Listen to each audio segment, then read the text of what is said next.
ભાવનગર શહેરના કરચલિયાપરા વિસ્તારમાં ઘાતક હથિયાર વડે હુમલો કરાયો।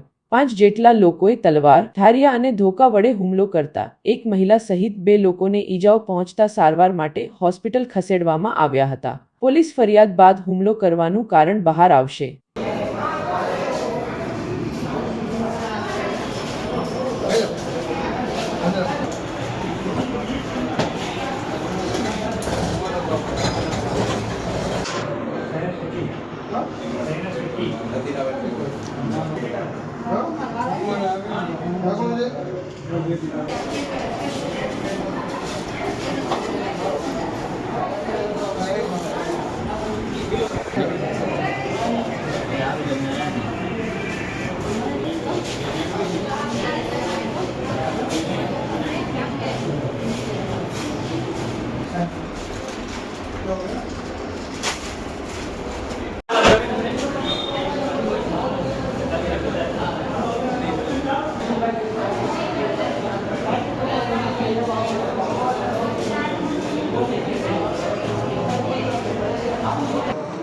મારી બેન દળનું દળાવવા જતી હતી, પછી ફોન આવ્યો કે અહીંયા આવી રીતના આમ થયું છે એમ। મારી બેનમાં તે છેડતી કરી એ લોકો મને સામેથી લઈ ગયા ના ને મારી ઉપર ઘા કર્યા ને મારા મમ્મી ઉપર ઘા કર્યા છે। 6 જણા છે, ડી છે, એકનું નામ ડી છે, એક આકાશો છે ને 4 જણા અલગ શખ્સો છે।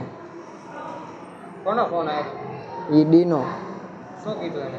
એ કે અહીંયા આવતો એમ કે પછી ના લઈ જઈને મને મારવા માંડ્યા, મને ને મારા મમ્મીને બેયને। શું શું હથિયાર હતા એમની પાસે? શરીર હતી, ધોકા હતા ને ઈટળાના ઘા કર્યા છે ને તલવારો મારી છે। તમારા બેન ક્યાં જતા હતા? દળનું દળાવવા જતા હતા।